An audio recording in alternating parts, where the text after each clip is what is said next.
Hey, what's up Alpha Gang? Today we are doing another install video, and this time I have some BK2 modified injectors. These look like just your regular BK2 injectors, except they are modified for better flow, for 1000 cc's instead of the stock ones. So we're gonna put those in today, and just to get right into it, of course, just to give you an idea kind of what we're going to start with, there's a couple bolts that we're going to start out with here, which are 12 mils. It's just right by the dipstick here, so we'll remove this one here, and then we're going to remove that one right there, which will hold in this fuel rail. But as I'm looking at it here, there's a couple things I'll probably also remove, just so it doesn't get in the way when I pull those out. There's this hose right here. I'm probably going to remove this one just to give me more clearance, and then possibly this clip I'll probably remove. So once we do that, and then free this fuel rail, once I pull up on it, there's also these clips here. There's going to be 4 of them for the injectors. We'll remove these ones as well that are clipped into the injectors once you pull that out. So yeah, let's start removing the bolts and clearing up some of this stuff, and we'll go from there. Okay, so I got this hose removed that was just right here that I mentioned before, just to allow some clearance, which did help. Same with this little clip, I removed as well.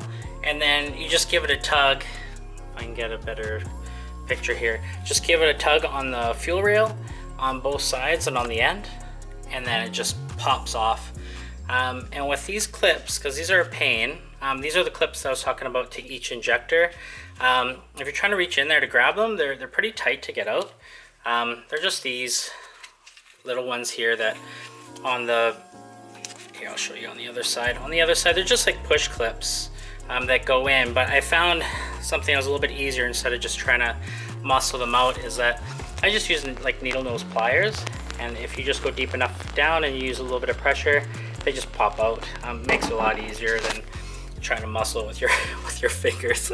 Maybe I'm just a wuss, but it made it a lot easier. So I'm just gonna finish with the rest of the clips over here. I'm just pulling those out, and then we'll take a look and go to the next steps. All right, so I lifted the fuel rail out. As you can see, all the clips are off on all these spots, like I mentioned. And this hose, once again, it did come in handy just to kind of get it out of the way.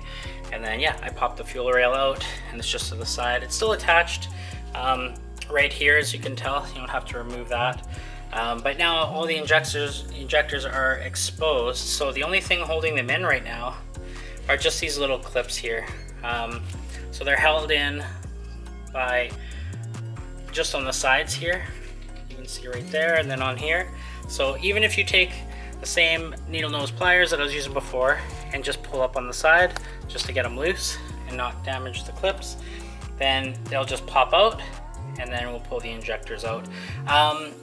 Be aware though, probably, I'm guessing there's probably a little bit of fuel that's going to be inside, so I do have a rag with me, and even a little cup. I don't know how much is going to come out, probably not a lot, but I just don't want to make a mess all over the top of the car here, but we'll prepare for that. So I have this clip out here, and I'm just going to pull this out and pull the first injector, and then we'll go from there, and then we'll get the rest of these done, and it'll just be the same process to put them in as well. So then we're just going to put them all in, and then put it back together, kind of from same process, just the opposite. So yeah, let's get started.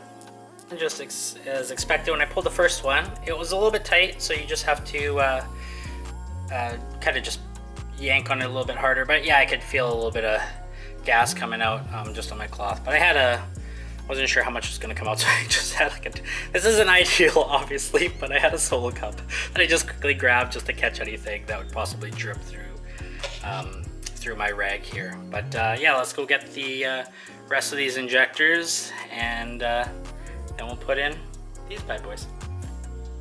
All right, all the injectors are out, so I'm just gonna pop the new ones in like I did with those old ones. And then here are the clips taken off, of course.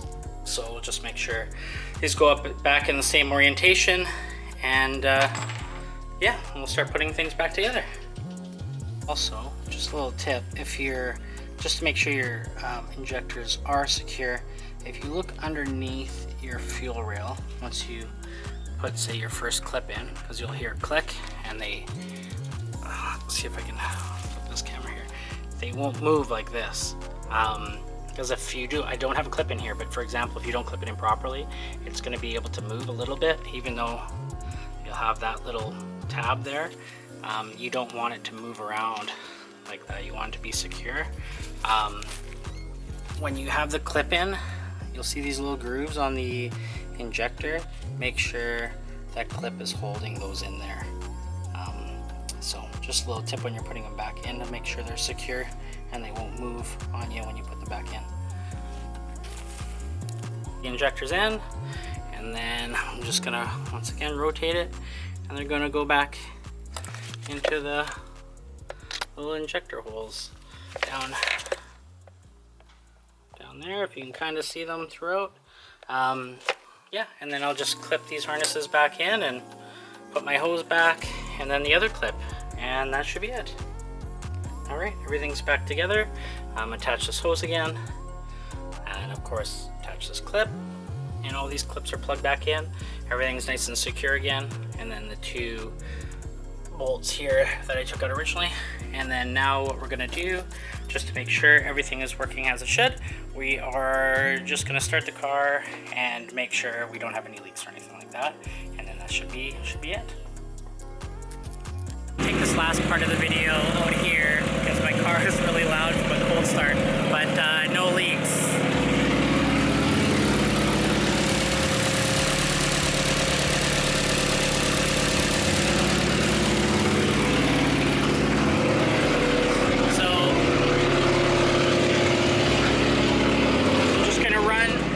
For a few minutes, yeah, just to make sure everything's good.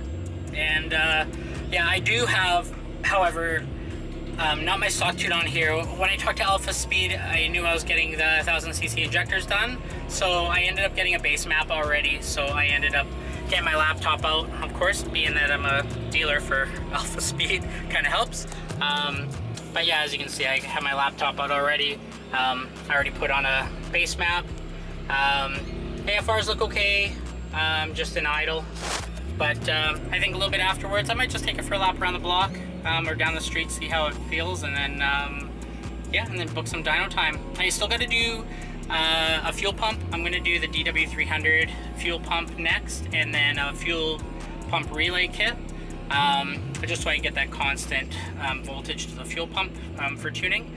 And I think that's kind of where I'll leave it for now, and then probably a clutch, because I am, surprisingly enough, still on the stock OEM clutch for the BK2. It's been strong so far. I haven't had it slip, but I know currently at 385 wheel horsepower and like 350 torque, it's probably gonna go at some point. It's just a matter of time, so I'll have to upgrade that here. So but yeah, let me know down in the comments, what are you guys using for a clutch? I've been thinking kind of like the X clutch stage 1, I think will be perfect for what my needs are. But yeah, I'm curious, what are the other options you guys are using? Are you using like ACT, competition clutch, stuff like that? I want to hear your stories as well too. And if you already have the injectors done in your car and you have a bigger turbo, what kind of horsepower numbers were you pushing? What was kind of your max? So yeah, let's talk about it down in the comments. But thanks again for watching another video, and I hope this was helpful, or if you're planning on doing it in the future, I hope it helps you out for that and not make it seem so intimidating, because it was overall a pretty easy install. But until the next one, peace.